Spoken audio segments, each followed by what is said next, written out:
দর্শক আসসালামু আলাইকুম। আজকে 17 জানুয়ারি, প্রথম প্রহর।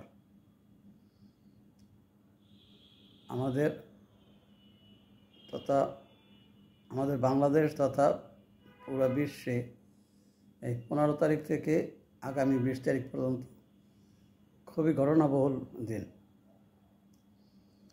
যেমন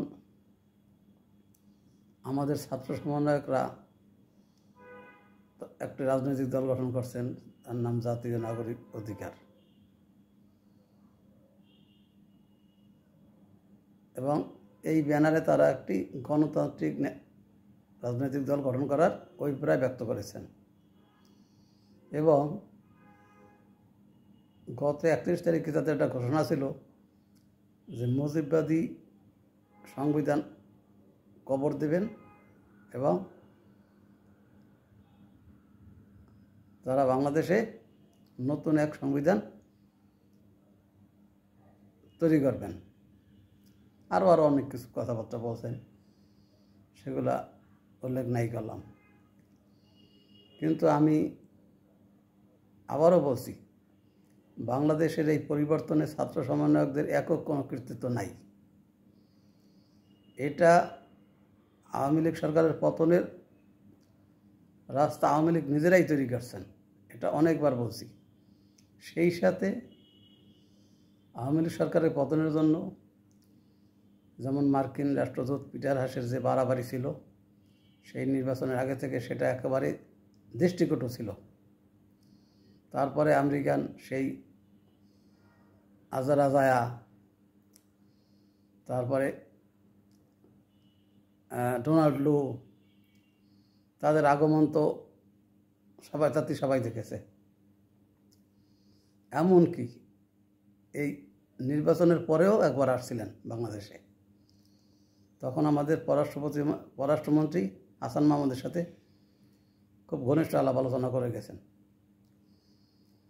কিন্তু আমাদের সরকার গুণা করেও টের পান নাই, রাশিয়া থেকে তাদেরকে একটা সতর্কবাণী করা হয়েছিল, যেই সরকার যে কোনোভাবে আরব বসন্তের মতো একটা ঘটনা ঘটিয়ে বিদায় হতে পারেন।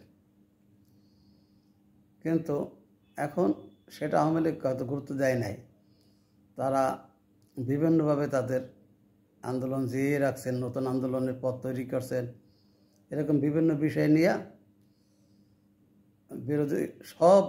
বিরোধী পক্ষ, ছাত্র আন্দোলন, পেনশন বিষয় ইস্যু, তারপরে আন্তর্জাতিক ষড়যন্ত্র, সব কিছু একযোগ হয়েই ছাত্র আন্দোলনটা তৈরি হয়েছে। এবং ছাত্ররা সামনের সারিতে থাকার কারণে কৃতজ্ঞতা তাদের মাথায় আসছে, এবং তারা নিজেদেরকে এই আন্দোলনের একক দাবিদার মনে করছেন। এবং আমাদের প্রধান উপদেষ্টাও তাদেরকে তার নিয়োগকর্তা হিসেবে ঘোষণা দিয়েছেন, এবং একজনকে মাস্টার মাইন্ড হিসেবে পরিচিত করিয়ে তাদের উচ্চবিলাসটা অনেক দূর বাড়িয়ে দিয়েছেন। যার জন্য তারা এরপর থেকে নিজেদেরকে অন্যরকম কিছু ভাবা শুরু করছেন, এবং সরকারকেও সুষ্ঠুভাবে তার শাসন কার্য পরিচালনা করার জন্য স্কোপ দিতেছে না। তো এখন দেখা গেল যে তারা দিনে দিনে এতই বাড়ছিলেন যে প্রেসিডেন্টে পদত্যাগ করানোর জন্য তারা সেই প্রেসিডেন্ট ভবনের সামনে গিয়া সেই ব্যারিকেডের উপরে সেই বানর নাচানাছিলেন। সেখানে কিন্তু একটা অঘটন ঘটতে পারত, কিন্তু বিএনপির সাহসী সিদ্ধান্তে ওরকম একটা পরিস্থিতি বিএনপি তাদের ডাকে আসে নাই এবং সমর্থন করে নাই। এই কারণে কিন্তু অঘটন কিছু ঘটে নাই। জাতি রক্ষা পেয়েছে, দেশ রক্ষা পেয়েছে। নাহলে ওই সময় সেনাপ্রধানও দেশের বাইরে ছিলেন, খুব বড় রকম একটা দুর্ঘটনা ঘটতে পারত। যাই হোক, এখন এই যে তাদের এতই বাড়াবাড়ি দিনে দিন বাড়ছিল, কয়েকদিন আগে সেই 31শে ডিসেম্বর তারা যখন মার্চ অফ ইউনিটি দিলেন। কী জন্য? সরকার যখন তাদের প্রোক্লেমেশন সরকার ডিক্লেয়ার করবে এরকম একটা যখন জানাইছিলেন, তখন তারা ইউটার্ন নিয়ে মুখ রক্ষার তাগিদে একটা অনুষ্ঠান করলেন, সংবাদ সম্মেলন করলেন, মার্চ অফ ইউনিটি। তারপর 15 তারিখ পর্যন্ত একটা ডেডলাইন দিয়ে দিলেন। সরকার এই একদিন বাদ দিয়ে 16 তারিখে, অর্থাৎ এই গতকাল, তার একটা মিটিং রাখলাম সর্বদলীয়। এখন এই মিটিংয়ে কি অর্জন হয়েছে সেটা পরে দেখা যাবে। তবে বিএনপি এক্ষেত্রে আর একটা সাহসী পরিচয় দিয়েছে। তারা ওইভাবে আগের মতো যখন দৌড়ঝাঁপ করে যেতেন সেরকম যায় না, তাদের দল থেকে একজনকে পাঠানো হয়েছিল। এইগুলো একটা। দ্বিতীয় কথা হয়েছে, যদি তারা এতই শক্তিশালী ভাবেন, তাদের তো বোঝা উচিত যে সরকার যখন তার নিজের ঘরের বাইরে সাপ সামলানোর জন্য সে বিভিন্ন রকমের কৌশল অবলম্বন করতেছেন, এই সময় তারা যদি নিজেদেরকে ভাবে তাদের আন্দোলনের ফসল এই সরকার, তাহলে ছাত্রদের একটু সংযত হওয়া দরকার ছিল। এই 2 দিন আগে দেখলাম সেই ফরিদপুরে গিয়া কী সব হম্বিতম্বি, তাদের গলার আওয়াজ তো সেই কমে নাই। তবে তুলনামূলকভাবে একটু কম দেখছে আজকে, যেমন মার্চ অফ ফেলানি। এখন তারা ওই ডুবন্ত মানুষ যেমন খড়কুটো ধরে বাঁচতে চায়, এখন তারাও এরকম খুঁজে খুঁজে কিছু ইস্যু নিয়ে আসতে চায়, যা দিয়ে 2-1টা হুঙ্কার টুঙ্কার ছেড়ে নিজেদেরকে জানান দিয়ে রাখতে পারেন। যেমন মার্চ অফ ফেলানি। এখন ফেলানির জন্য মার্চের এই মুহূর্তে কোনো তারিখ নেই, এটা রায়েরও তারিখ না, তার ফেলানির মৃত্যুর দিনে। ফেলানির একটা সেন্সিটিভ ইস্যু। আমি ফেলানির বিষয়টাকে ছোটো করে দেখছি না, বা দেখার বিষয়ও না, কিন্তু ফেলানির এই বিষয়টাকে তো আজকে হালকা করে দিলেন এরা, ছাত্ররা, সমন্বয়করা। তবে আজকে কিন্তু সেই সারজিদ আলম, তার কিন্তু সেই আগের জৌলুহার দেখা যায় না, শুধুমাত্র নাম কাওয়াজতে একটু হুঙ্কার দুঙ্কার ছাড়লেন, একটু মার্চ করলেন, কিছু লোকজন নিয়ে করলেন। এরপরে ভারত হুমকি দিলেন, ওই স্বভাবসুলভ হুমকি, যে পরবর্তীতে তারা আবার যদি কোনো ঘটনা ঘটে তাহলে কাঁটাতারের উপর দিয়ে হুমকি খেয়ে পড়বেন। তা ঠিক আছে, কাঁটাতারে যদি তার গায়ে কাঁটাতার না ফোটে, সেরকম যে হুমকি দিয়া কাঁটাতারে গিয়া হুমকি খেয়ে পড়তে পারেন, অসুবিধা নেই। কিন্তু ওই একই বাল খেলল। প্রেসিডেন্টকে সরানোর জন্য যেমন তার ব্যারিকেড ভাঙ্গিয়া লাফাইয়া ওঠা লাগে না, তেমনি কাঁটাতার এই ভারতে যদি কেউ অন্যায়ভাবে কাউকে মারে, তার জন্য তো ফ্ল্যাগ মিটিংয়ের ব্যবস্থা আছে, সরকারিভাবে প্রতিবাদের ভাষা আছে, সেখানে তো ওই কাঁটাতার ডিস্ট্রয় করা লাগে না। সরি যাই হোক, এইগুলো একটা। দ্বিতীয় ইস্যু হয়েছে টিউলিপ সিদ্দিকির পদত্যাগ। টিউলিপ সিদ্দিকি লন্ডনের একজন এমপি এবং মন্ত্রী। তার দুর্নীতি, সেক্ষেত্রে তো আমাদের এত উৎসাহিত করার কোনো কারণ নাই, ওটা হইতে সরকার বুঝবে। কিন্তু আমরা একেবারে গায়ে পরে ট্যাগ লাগিয়ে তার উপরে কেন আমাদের এত বাড়াবাড়ি? সে যদি নির্দোষ প্রমাণিত হয়, ওয়েলকাম, এটা দেশের গর্ব। আর যদি দোষী প্রমাণিত হয়, তাহলেও সে বুঝতে হবে তার পাপের শাস্তি পাইছে, বা তার নিজের কৃতকর্মের ফল ভোগ করছে। কিন্তু সেটার জন্য তো আমাদের এত কিছু নাই। তবে তার বাড়িটা তো নিশ্চয়ই 166 কোটি টাকার বেশি না। আমাদের প্রধান উপদেষ্টা তার নিজেরও তো 166 কোটি টাকার যেই কেসটা চালু ছিল, যার জন্য তিনি দিনে দিন কোর্টে ধর্ণা দিতেন এবং এক প্রকার নার্ভাস হয়ে পড়ছিলেন হাজিরা দিতে দিতে, জনগণের সিম্পেথি দেওয়ার জন্য বহু চেষ্টা চালাইছিলেন।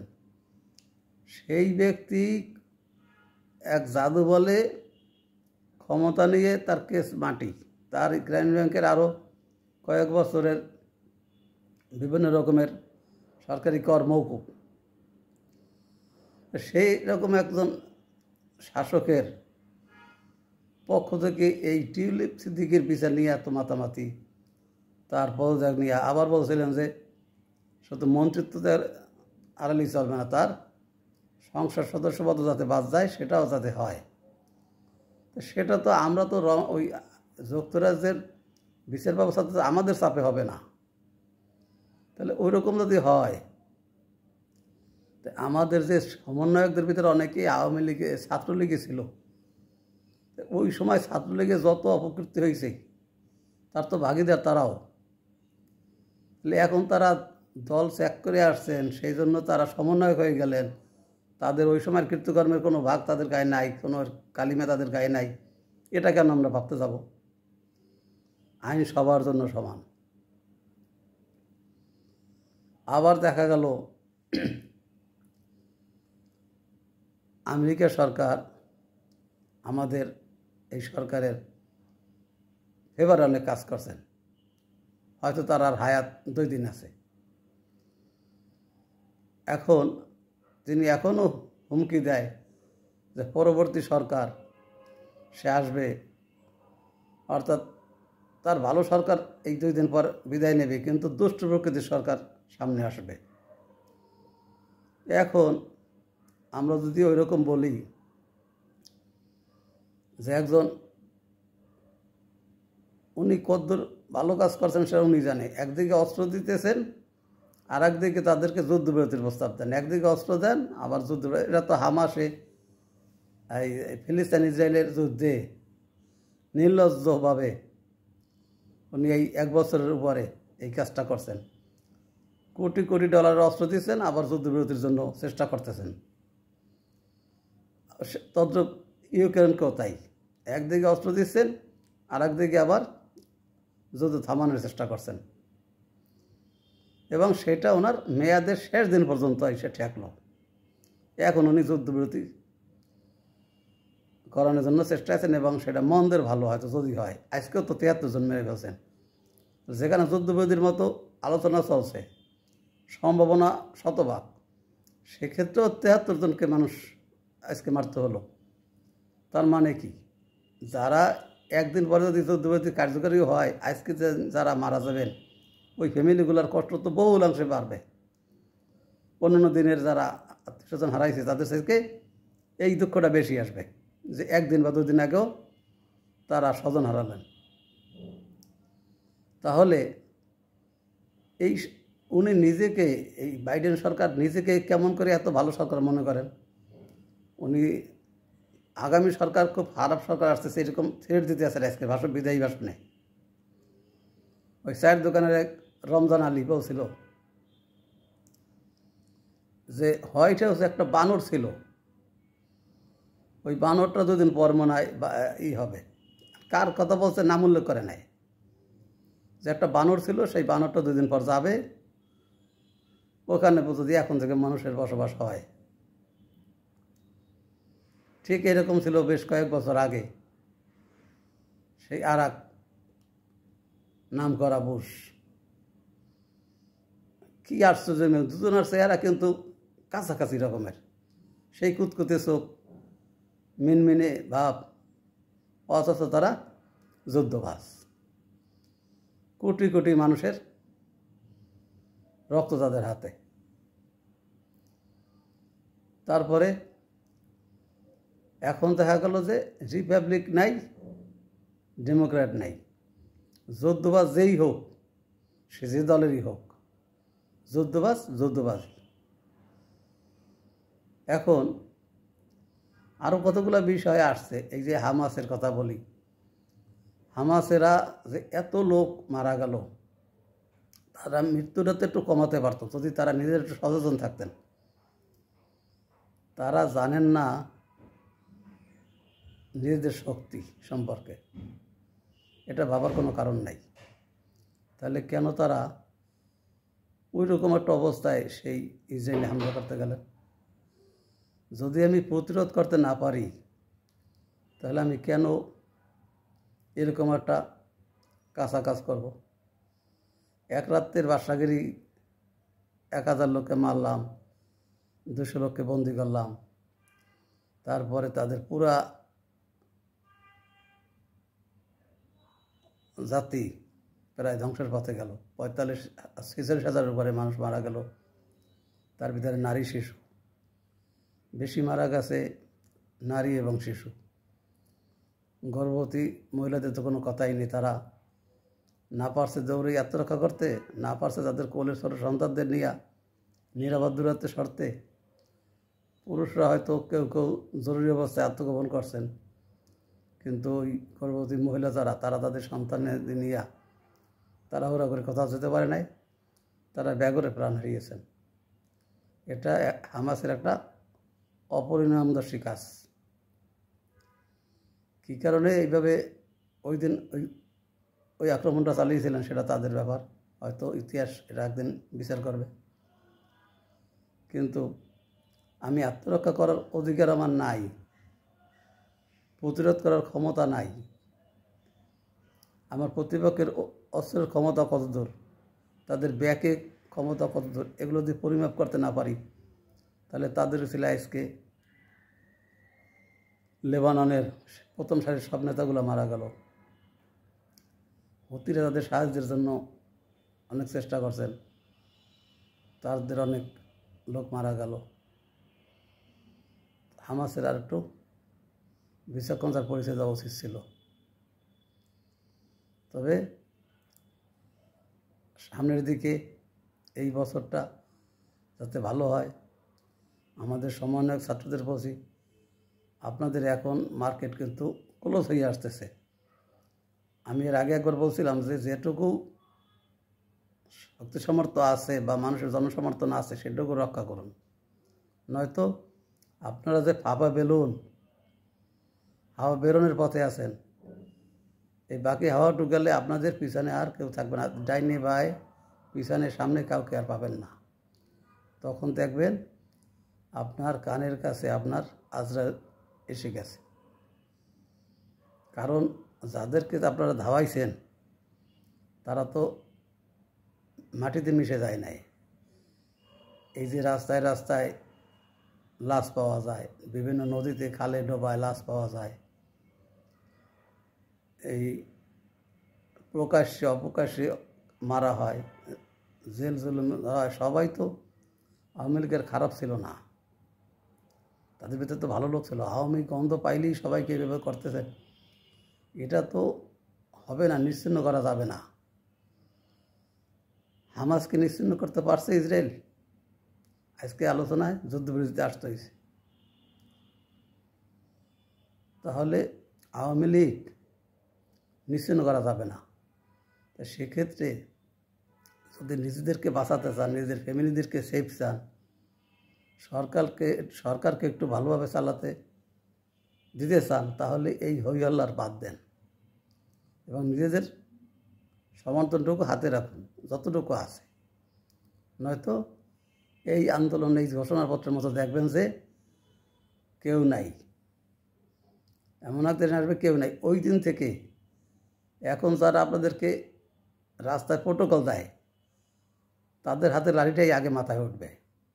আর কচুরিপানা আড়ালে যারা আছে, জঙ্গলের আড়ালে, ঝোপের আড়ালে, যে যেখানে আছে সবাই কিন্তু তখন বেরিয়ে পড়বে আপনার প্রতিপক্ষরা। তখন কিন্তু বাঁচার আর জায়গা থাকবে না, পালানোর জায়গা পাবেন না। অতএব সরকারকে সুষ্ঠুভাবে তার কাজটা করতে দিন, যদি বা জনগণের একটুখানি স্বস্তি আসে, জনগণ